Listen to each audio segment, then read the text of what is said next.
বলে 5 বছরের বাচ্চার কথা, এটা ইমেসিউর। আমরা ওই ফল ফলাদি এগুলোর ক্ষেত্রে ইমেসিউর কোনটাকে বলে, যেটা কাঁচা আগে আপনি ফলটা তুলছেন, এটাকে বলা হয় ইমেসিউর ফ্রুট। যেখানে ইমেসিউর মানে কি, তাহলে কেন আমাকে এটা জানতে হবে? এর কারণ আছে। জানার কারণ হচ্ছে, যদি মেন্টাল গ্রোথের সাথে সাথে ফিজিক্যাল গ্রোথের যদি সমন্বয়, ইন্টিগ্রেশন যদি না হয় সঠিকভাবে, তাহলে ওর কিন্তু বুদ্ধির ক্ষেত্রে একটি সমস্যা। বৌদ্ধিক যে বিকাশ আছে, এই বিকাশটা কম।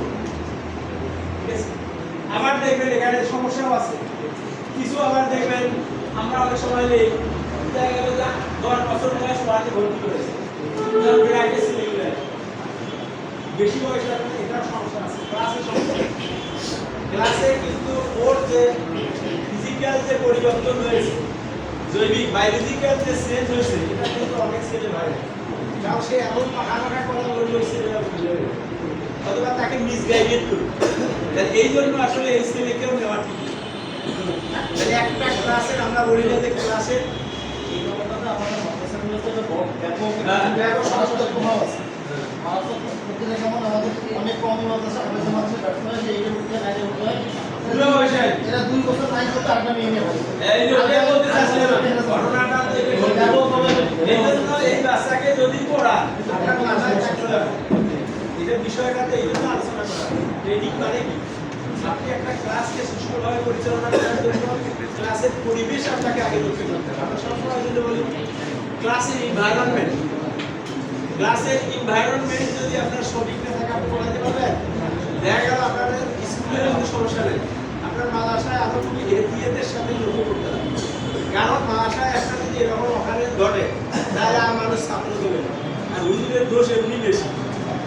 এই দেখেন না অনলাইনে কি সমস্যা আছে।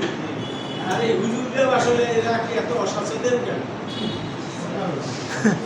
এরা এত অসচেতন, এদের আসলে দৃষ্টান্তমূলক শাস্তি দেওয়া উচিত। এরা এখন লাওয়াতের সাথে রিলেটেড হয়ে গেছে। এটা তো আসলে ইসলামের জন্য ক্ষতিকর, এটা আমাদের শিক্ষা ব্যবস্থার জন্য ক্ষতিকর। নট অনলি কওমি মাদ্রাসা, মানুষ যখন জেনারেল মানুষ বলে তখন কওমি মাদ্রাসা খালি গায়ে যাবে, মাদ্রাসাকেই গেলে তখনই বলে না যে মাদ্রাসা হুজুরে এলো। তাহলে এটা আমরা কেন আমাদেরকে আরো সতর্ক হতে হবে। তো এই যে বিষয়টা হচ্ছে এরকম, ওই যে যেটা বললো কথাটা আমি বলতে চাইছিলাম, এই যে আপনি যখন ফাইটিং করাবেন, কত হলো যৌবন প্রাপ্ত হয়েছে, দেখা গেল ওই ছেলে একটা এগিয়ে নিয়ে শুনিয়ে পালাইছিল, কি করবেন? টিচাররা নিয়ে পালায়, ছাত্র তো দূরে টিচারের গ্যারান্টি নেই। টিচারকে লক্ষ্য রাখতে হবে, প্রতিষ্ঠান প্রধান সচেতন থাকলে তো খারাপ না, এটা খারাপ ভাবাও যাবে না। আপনি কখন সরকারের প্রতারণায় পড়ে যান বলা কোনো মুশকিল। এই জন্য আমরা যারা ইয়াং টিচার থাকে মাদ্রাসায়, তাদেরকেও খুব সচেতন করতে হবে, মোটিভেট করতে হবে মাদ্রাসা টিচারকে, প্রতিষ্ঠান প্রধানকে, যে আমরা সবসময় সচেতন হব, যেন ইনডাইরেক্ট বলা হয়, ডাইরেক্ট না বলে ইনডাইরেক্ট সবসময় নসিহত করতে হবে।